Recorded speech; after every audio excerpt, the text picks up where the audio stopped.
اور ویسے جب حضرت جبرائیل آتے تھے انسانی شکل میں، وہ ایک بالکل دوسری شکل ہے۔ وہ تو یہ کہ حضرت دحیہ کلبی جو ہے رضی اللہ تعالیٰ عنہ، وہ بہت حسین صحابہ میں سے بہت صحیح حسین انسان تھے، ان کی شکل میں بالعموم ان کی صورت میں حضرت جبرائیل آتے تھے، لیکن وہ وحی نہیں شمار ہوتی۔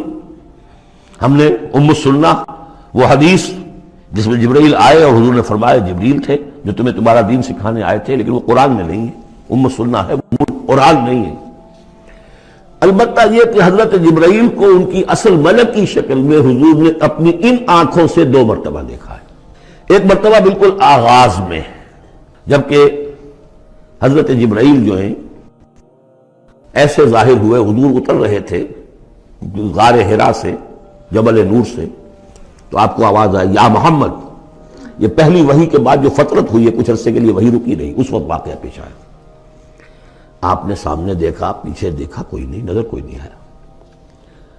پھر تھوڑی دیر آپ چلے گئے، شاید مجھے کوئی دھوکہ لگا ہے، ایسی میں نے سنا ہے، کوئی آواز نہیں تھی۔ پھر آیا یا محمد، پھر دیکھا 2-3 مرتبہ کوئی نظر نہیں آیا، کچھ خوف سا محسوس ہوا۔ تیسری مرتبہ یا محمد، تو اچانک حضور کی نگاہ اوپر اٹھی، تو حضرت جبرائیل فرشتے کی جو اصل شکل ہے اس میں وہ تھے افق پر، اور پورا افق بھرا ہوا تھا اس سے۔ تو اصل ملک کی صورت میں حضرت جبرائیل کو حضور نے اس وقت دیکھا، اور ایک دیکھا ہے پھر عند سدرۃ المنتہا، شب معراج میں، جب ساتھ آئے ہیں لے جانے کے لیے انسانی شکل میں تھے۔ کوئی سواری بھی ایسی تھی جس کو کہ براق کہا جاتا ہے، وہ بھی محسوس شے تھی، لیکن یہ کہ جہاں انہوں نے کہا 7ویں آسمان پہ جا کر کہ بس اب آگے میری گنجائش، اب آگے آپ کو اکیلے جانا ہے، اس سے آگے اگر میں گزرا میرے پر جل جائیں گے، بے سوز تجلا بے سوزت پرم، اگر یکسر منہ برتر پرم، اگر میں نے اب اس سے آگے ایک بال برابر بھی میں آگے بڑھا تو میرے پر جل جائیں گے، تب آگے آپ کا کام۔ اس وقت بھی وہ ان کی اصل شکل میں ظاہر ہوئی حضرت جبرائیل علیہ السلام۔ یہ بات اس لیے ضروری ہے کہ جیسے محدثین جو ہیں وہ اس کی تحقیق کرتے ہیں کہ حضور سے کس نے سنا، اس سے جو روایت کر رہا ہے کہ میں نے اس صحابی سے سنا جو تابعی ہے، آیا ان کی ملاقات بھی ثابت ہے کہ نہیں؟ تابعین کے طبقے کا ایک شخص وہ ہے کہ جس کی عمر ابھی 6 برس کی تھی کہ وہ صحابی فوت بھی ہو گئے، اور وہ کہہ رہا ہے میں نے ان سے سنا، تو پھر وہ حدیث جو ہے محدثین اس کو قبول نہیں کریں گے۔ وہ دیکھتے ہیں کہ لنک جو ہے مضبوط ہونا چاہیے۔ روایت ہے نا ان فلاں ان فلاں ان فلاں، حضور سے فلاں صحابی نے سنا، اس نے سنا، اس تابعی نے سنا، یہ لنک جو ہے یہ ملاقات ثابت ہونی چاہیے۔ تو چونکہ جو حدیث اللہ ہے، یہ قرآن کیا ہے؟ حدیث اللہ، یہ حدیث ہے، احسن الحدیث اللہ الذی انزل احسن الحدیث کتابا متشابہا مثانیہ، یہ ہم پڑھ چکے ہیں سورہ زمر میں۔ اس حدیث کا یہ حدیث اللہ سے کس نے سنا؟ جبرائیل نے۔ جبرائیل سے کس نے سنا؟ محمد نے۔ تو ان کی ملاقات ثابت ہے۔ اصل ملکی شکل میں حضرت جبرائیل کا دیکھا جانا اس اعتبار سے بہت اہم ہے، اس لنک کو اسٹیبلش کرنے کے لیے اس کو یہاں پہ بیان کیا جا رہا ہے۔ ما ضل صاحبکم وما غوا، تمہارے یہ ساتھی ہے لوگوں، یہ محمد نہ بہکے ہیں اور نہ بے راہ ہوئے ہیں، نہ بھٹکے ہیں۔ وما ينطق عن الهوى، اور یہ جو کچھ کہہ رہے ہیں اپنے جی سے نہیں کہہ رہے، خواہش نفس سے نہیں کہہ رہے۔ ان هو الا وحی یوحی، نہیں ہے یہ مگر وحی جو ان کی طرف کی جا رہی ہے۔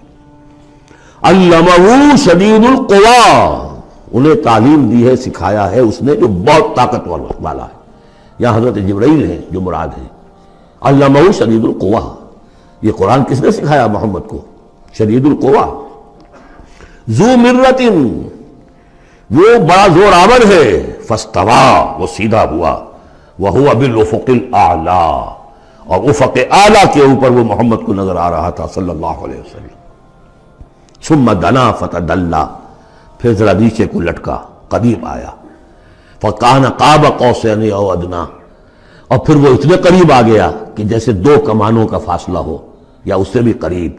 فاوحی الی عبدہ ما اوحی، پھر اس نے وحی کی اللہ کے بندے کی طرف جو وحی کی۔ وہ وحی کون سی تھی؟ وہ ہے اصل میں وحی رسالت۔ وحی نبوت جو تھی وہ تو شروع میں آ چکی، اس کے بعد یہ فترت ہو گئی تھی، کچھ وقفہ پڑ گیا تھا۔ شروع میں وحی جس سے کہ حضور کی نبوت کا ظہور ہوا ہے، وہ تو ہے اقرا بسم ربک الذی خلق خلق الانسان من علق اقرا وربک الاکرم الذی علم بالقلم علم الانسان ما لم یعلم. لیکن اب یہ سورہ مدثر کی آیات اس وقت نازل ہوئیں. یا ایھا المدثر، جب حضور گھر آ گئے اور پھر آپ نے اپنی اہلیہ سے کہا، خوف زدہ تھے، جو بھی منظر دیکھا تھا، ملک کی شکل، فرشتے کی شکل، اب وہ تو حضور ہی نے دیکھا جو دیکھا، ہم تو نہیں سمجھ سکتے کہ آپ نے کیا دیکھا.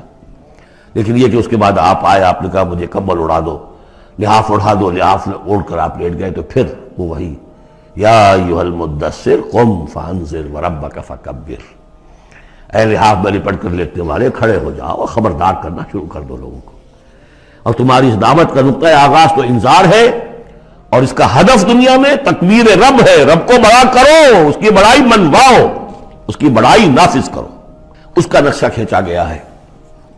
علمہ شدید القویٰ ذو مرۃ فاستویٰ وہو بالافق الاعلیٰ ثم دنا فتدلی فکان قاب قوسین او ادنیٰ فاوحیٰ الی عبدہ ما اوحیٰ ما کذب الفؤاد ما رأیٰ. جو کچھ انہوں نے دیکھا ان کے دل و دماغ نے اسے جھٹلایا نہیں. یہ نہیں کہا کہ نہیں یہ کیا ہے. دیکھیے ایسا ہوتا ہے کہ کوئی غیر معمولی سی بات آپ دیکھیں تو ایک شخص ہو جاتا ہے میں خواب دیکھ رہا ہوں یا حقیقت دیکھ رہا ہوں. آنچی نہیں بیریم بیداری تو یارم یا بے خواب. اے اللہ جو میں دیکھ رہا ہوں یا ہم دیکھ رہے ہیں یہ بیداری میں دیکھ رہے ہیں، یہ خواب میں دیکھ رہے ہیں، وہ غیر متوقع چیز. لیکن نبی کو کوئی شک نہیں ہوا. ما کذب الفؤاد ما رأیٰ، یکسوئی کے ساتھ دل و دماغ اور جو بھی آپ کی آنکھ دیکھ رہی تھی ان میں کوئی کانفلکٹ نہیں تھا. ما کذب الفؤاد ما رأیٰ فتمارونہ علی ما یریٰ، تو کیا تم اس سے جھگڑتے ہو اس چیز پر کہ جسے وہ دیکھ رہا ہے. اقبال نے کہا نا کہ قلندر ہرچے گوید دید گوید، جو شخص اپنا دیکھی ہوئی چیز بیان کر رہا ہے تم اس سے جھگڑ رہے ہو. تمہارے لیے تو وہ ایک غیب کی خبر ہے، اس نے تو دیکھا ہے. افتمارونہ علی ما یریٰ وَلَقَدْ رَآهُ نَزْلَةً أُخْرَىٰ، اس نے تو ایک مرتبہ اور بھی دیکھا. کہاں دیکھا؟ عند سدرۃ المنتہیٰ، شب معراج میں سدرۃ المنتہیٰ. کوئی بیری کا درخت ہے، وہ کیسی بیری ہے؟ ساتویں آسمان کی بیری. وہ آخری حد ہے، مخلوق کوئی اس سے آگے نہیں جا سکتی. اس سدرۃ المنتہیٰ، منتہا نہایت، حد، جہاں کی حد ہو گئی، وہاں تک حضور پہنچے ہیں سدرۃ المنتہیٰ تک. اندہا جنت الماوا، اور سب سے اونچی جو جنت ہوگی جنت الماوا، وہ اس کے قریب ہی ہے، وہ بھی ساتویں آسمان پر ہے. یہ تو درجہ بدرجہ ترقی ہوتی جائے گی نا. پہلی ضیافت جو ہے، پہلی نزل جو ہے وہ تو اسی زمین پر ہو جائے گی. پھر جو ترقی ہوگی اپنے اپنے مدارج، اپنے اپنے مراتب، اپنے اپنے مقامات، اپنے اپنے ایمان کی گہرائی، اپنے اپنے اعمال صالحہ، اپنا اپنا انفاق مال و جان، اس کے حوالے سے درجے ہوں گے. اندہا جنت الماوا اذ یغشی السدرۃ ما یغشی، جبکہ ڈھانپے ہوئے تھا اس بیری کو جو ڈھانپے ہوئے تھا. اب تمہیں کیا بتائیں کیا ڈھانپے ہوئے تھا، تم نہیں سمجھ سکتے. دیکھیے کس طریقے سے اذ یغشی السدرۃ، کوئی انوار الہیہ کا کوئی ایسا نزول ہے وہاں جو زبان سے ادا نہیں ہو سکتا. کوئی الفاظ نہیں ہے کہ جو ان کی تعبیر کر سکے. اس پر انوار الہیہ کا کوئی نزول ہے. اذ یغشی السدرۃ ما یغشی، جبکہ چھایا ہوا تھا اس بیری کے اوپر جو چھایا ہوا تھا، جبکہ ڈھانپا ہوا تھا اس بیری کو جس میں ڈھانپا ہوا تھا. ما زاغ البصر وما طغیٰ، نبی کی آنکھ اس وقت نہ کج ہوئی نہ حد سے بڑھی. یہ دو انتہائیں ہوتی ہیں. ایک تو یہ کہ آپ کسی انٹینس لائٹ کو فیس نہ کر سکے تو نگاہ ہٹائیں گے، آپ یہ جھپک لیں گے، فیس نہیں کر سکتے اگر آپ میں ہمت نہیں، استعداد نہیں ہے. نبی کا ظرف اتنا تھا کہ ان انوار الہیہ کا براہ راست مشاہدہ کیا ہے، اور نگاہ آپ کو ادھر ادھر کرنے کی ضرورت پیش نہیں آئی.